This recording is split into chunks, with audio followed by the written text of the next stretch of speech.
کے پر کے برابر بھی ہوتی تو اللہ کافروں کو پانی کا ایک گھونٹ بھی عطا نہ کرتے۔ اللہ اکبر۔ یہ دنیا کا مال، دنیا کے بنگلے، دنیا کی کوٹھیاں، دنیا کی کاریں، دنیا کے پلاٹ، دنیا کی دکانداری، دنیا کی بادشاہت، ارباب ذی وقار، یہ کوئی معنی نہیں رکھتی۔ حقیقت میں جو اللہ وحدہ لا شریک کا دین ہے، اللہ ہمیشہ سے ہیں، ہمیشہ رہیں گے۔ پیارے پیغمبر آقا علیہ الصلاۃ و تسلیم امت کی شفاعت فرمائیں گے۔ ارباب ذی وقار آقا علیہ السلام جو دین لے کر آئے، دین باقی رہے گا۔ قرآن جو اللہ کے پاک پیغمبر کو ملا، قرآن رہے گا۔ جو آدمی دین کے ساتھ جڑ گیا، پیارے پیغمبر کے ساتھ جڑ گیا، قرآن کریم کے ساتھ جڑ گیا، مسجد مدرسے کے ساتھ مل گیا، ارباب ذی وقار، وہ آدمی دنیا میں بھی کامیاب ہو گیا اور وہ آدمی آخرت میں بھی کامیاب ہو گیا۔ وہ آدمی دنیا میں بھی عظمت والا ہو جاتا ہے، اور جو آدمی سرکار دو عالم صلی اللہ علیہ وسلم کے دین سے کٹ گیا تو وہ آدمی دنیا میں بھی ناکام، آخرت میں بھی ناکام۔ میرے مسلمان بھائی توجہ کرنا، اسی لیے سرکار دو عالم صلی اللہ علیہ وسلم نے ارشاد فرمایا، العلماء ورثۃ الانبیاء، علماء انبیاء کے وارث ہیں۔ جو انبیاء علیہ السلام کی ذمہ داری، وہی علماء کرام کی ذمہ داری۔ انبیاء کا کام دکانداری نہیں تھا، آج انبیاء علیہ السلام کے وارثوں کا کام بھی دکانداری نہیں بلکہ دینداری۔ انبیاء علیہ الصلاۃ و تسلیم نے بھی اللہ کی وحدانیت کو کائنات میں عام کیا، اور علماء کرام کی بھی یہ ذمہ داری ہے کہ تم بھی اللہ کے دین کو کائنات میں عام کرو۔ اور الحمدللہ میں نے یہ جملہ پہلے بھی کہا، جہاں کوئی بیٹھا ہوا ہے وہ اپنی توفیق کے مطابق، اپنی ہمت کے مطابق، لا یکلف اللہ نفسا الا وسعہا، اگر ایک آدمی 1 کلو وزن اٹھا سکتا ہے تو وہ 2 کلو یا 3 کلو اس کے اوپر ڈالیں گے تو بیٹھ جائے گا۔ اللہ رب العالمین نے جتنی کسی کو ہمت عطا کی ہے، وہ اپنی ہمت اور قدرت کے مطابق اللہ کے دین کی سربلندی کے لیے کوشاں ہے۔ اللہ مجھے بھی، آپ کو بھی، سب مسلمانوں کو صراط مستقیم پر چلنے کی توفیق عطا فرمائے۔ اور یہ جو ہماری بے حسی ہے، جس طریقے سے مثال کے طور پر دیکھو، جمعے کی اذان سب نے سنی، مسلمانوں کی بستی ہے، ہمارے تقریباً چند تھوڑے سے گھر 1-2 عیسائیوں کے ہیں، لیکن اذان سننے کے باوجود بھی مسلمان ٹس سے مس نہیں ہوتا اپنے کاروبار میں، جبکہ جمعے کے لیے اللہ کا قرآن کہتا ہے وَإِذَا نُودِيَ لِلصَّلَاةِ مِن يَوْمِ الْجُمْعَةِ، کہ جب جمعے کی اذان ہو جائے اپنا کاروبار بند کر دو، دکانداری بند کر دو، اور اللہ کے دین کے لیے سب کچھ چھوڑ دو۔ پہلے اللہ کا ذکر کرو، نماز پڑھو، نماز پڑھنے کے بعد فَانْتَشِرُوا فِي الْأَرْضِ، اصول رزق کے لیے زمین میں پھیل جاؤ، جا کر وہاں جو محنت کھیت میں کام کرتے ہو کھیت میں کام کرو، دکان پہ کام کرتے ہو دکان پہ کرو، دفتر میں کام کرتے ہو دفتر میں جاؤ، جو بھی کام تم کر سکتے ہو، جس شعبے میں کام کرتے ہو، جمعے کی اذان کے بعد اگر تم کوئی کام کرو گے وہ تمہارے لیے حلال نہیں ہوگا، تمہارے لیے ناجائز ہوگا۔ تو ارباب ذی وقار، اگر ہم 7 دن کماتے ہیں اس سے ہمارا پیٹ نہیں بھرتا تو ایک دن جمعے کے دن کمانے سے کتنا ہمارا پیٹ بھر جائے گا۔ ہم نے کتنے لوگوں کو دیکھا ارباب ذی وقار دنیا چھوڑ کر چلے گئے۔ قارون،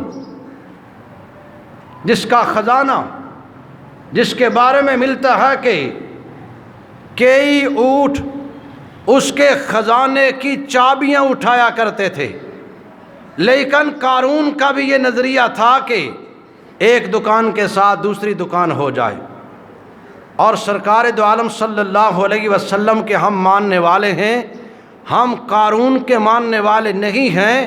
ہم نے اپنے آقا سرکار دو عالم صلی اللہ علیہ وسلم کو دیکھنا ہے کہ انہوں نے زندگی کیسے گزاری ہے۔ اور آقا علیہ الصلوۃ والتسلیم نے ارشاد فرمایا کہ انسان کی زندگی، مسلمان کی زندگی راہ گزر کی ہے، ہم مسافر ہیں۔ مثال کے طور پر ایک آدمی گجرانوالہ سے کراچی جانے کے لیے ٹرین کا ٹکٹ لیتا ہے اور ٹرین راستے میں 2 4 5 10 مقام پر رکتی ہے، تو جو مسافر ہوشیار ہوگا، چست و چلاک ہوگا، وہ ٹرین کے قریب ہی رہے گا، یہ نہیں کہ وہاں سے اتر کر وہ منڈی میں چلا جائے، دور چلا جائے۔ جب دور جائے گا تو اس کی گاڑی نکل جائے گی، اس کا کرایہ فضول چلا جائے گا۔ ہم عالم ارواح سے چلے گئے، عالم ارواح سے ماں کے پیٹ میں، عالم دنیا میں، یہاں سے عالم برزخ میں، اور اس کے بعد عالم محشر میں، عالم محشر سے پل صراط کو پار کر کے ہم نے اپنی جنت میں جانا ہے۔ مسلمان کا ٹھکانہ جنت ہے، کافر کا ٹھکانہ جہنم ہے۔ ارباب ذی وقار، اب دیکھو ہم نے کتنا سفر طے کر دیا۔ ہماری زندگی کی ٹرین عالم ارواح سے ماں کے پیٹ سے عالم دنیا میں، اب یہ ہم دوسرے پلیٹ فارم پر آ کر رکے ہیں۔ اگلا ہمارا اسٹیشن جہاں ہماری ٹرین رکے گی عالم برزخ ہوگا۔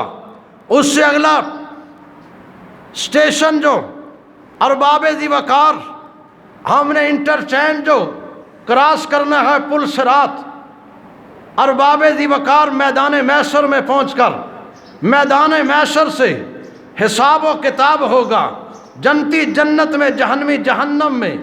اور اس کے بعد یہ ہمارے زندگی کے سفر ہیں، یہ ہمارے اسٹیشن ہیں، یہ اس مقام پر ہم نے سفر کرتے ہوئے رکنا ہے، چاہے ہم سمجھ کے سفر کریں یا نہ سمجھی کی صورت میں سفر کریں۔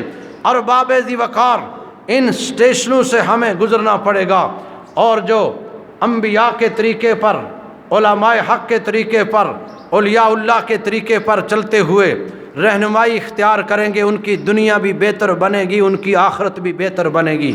دنیا میں اتنا کرو، اللہ کے نبی نے ارشاد فرمایا کہ جتنی تمہاری ضرورت ہے، جتنا تمہاری ضرورت کے لیے ہے، جتنا تمہاری ضرورت ہے، جتنا تم اس کو استعمال کر سکتے ہو۔ جو مال رہ جائے گا وارثوں کا ہے، نہ جانے وارث پیچھے کوئی دعا بھی کرتا ہے یا نہیں کرتا۔ اللہ نہ کرے ایسا کوئی وارث نہ ہو کہ جو اپنے مرحومین کے لیے دعا نہ کرے، سب کے لیے دلی دعا فرمائیں۔ اللہ ہر انسان کے گھر میں، مسلمان کے گھر میں ایسی اولاد پیدا کرے کہ جو اپنے مرنے والوں کے لیے دعائے خیر کیا کرے، جو اپنے مرنے والوں کے لیے دعا کیا کرے۔ میرے مسلمان بھائیوں، ہر پیدا ہونے والا بچہ، توجہ، چاہے کافر کا بیٹا ہے یا مسلمان کا بیٹا ہے، وہ فطرت اسلام پر پیدا ہوتا ہے۔ مسلمان کا بیٹا اپنے ماں باپ کو دیکھ کر اسلام پر چل پڑتا ہے، کافر کا بیٹا اپنے ماں باپ کو دیکھ کر کفر پر چل پڑتا ہے، لیکن بچے کی پیدائش فطرت اسلام پر ہوتی ہے۔ تو میرے مسلمان بھائیوں، میں بات عرض کر رہا تھا علماء کرام اور ان کی ذمہ داریاں۔ علماء کرام کی بڑی ذمہ داریاں ہیں، اور الحمدللہ علماء کرام اپنی ذمہ داریوں کو صحیح معنوں میں پورا کر رہے ہیں جو علماء کرام ہیں۔ اور ان میں سے اللہ کے پاک پیغمبر صلی اللہ علیہ وسلم نے علماء کرام میں سے بعض کو علماء سوء کے ساتھ تشبیہ دی ہے کہ ایسے بھی لوگ ہوں گے جو حلال کو حرام اور حرام کو حلال قرار دیں گے، وہ علماء سوء ہیں۔ حلال اور حرام کی تمیز ختم ہو جائے گی، حلال اور حرام کا فرق ختم ہو جائے گا۔ میرے مسلمان بھائیوں، عالم کہتے کس کو ہیں؟ پیارے پیغمبر صلی اللہ علیہ وسلم کی کوئی دکان نہیں تھی، پیارے پیغمبر صلی اللہ علیہ وسلم کا کوئی پلاٹ نہیں تھا، پیارے پیغمبر صلی اللہ علیہ وسلم کا کوئی گھر نہیں تھا۔ وہی گھر تھا جس میں حضرت عائشہ کا، جس میں پیارے پیغمبر آج بھی جلوہ افروز ہیں۔ ارباب ذی وقار، آقا علیہ الصلوۃ والتسلیم جس چارپائی پر آرام فرماتے تھے، جس بستر پر آرام فرماتے تھے، بعد میں وہ بستر بھی صحابہ کرام کے استعمال میں، صحابہ کرام کے استعمال کے بعد سیدنا صدیق اکبر رضی اللہ تعالیٰ عنہ کا جب وصال ہوا تو وصیت کر دی کہ میرا سامان بیت المال کے اندر جمع کر دیا جائے، میرا سامان بیت المال میں جمع کر دیا جائے۔ اور جس وقت صدیق کلمہ پڑھتے ہیں 40,000 درم تجارت کے سامان کے علاوہ بینک بیلنس تھا، اور جب جنازہ اٹھتا ہے ٹاٹ کا کپڑا پہنا ہوا، ٹاٹ کے کپڑے پہنے ہوئے، اور باب ذی وقار یہ چودھری کا جنازہ فقیری میں جا رہا ہے۔ میرے مسلمان بھائیوں، یہ کیوں ہوا؟ اس لیے کہ انہوں نے اللہ کے قرآن کو پڑھا، پیارے پیغمبر صلی اللہ علیہ وسلم کے فرمان کو پڑھا۔ اور جو آدمی اللہ اور اللہ کے رسول صلی اللہ علیہ وسلم کے قانون اور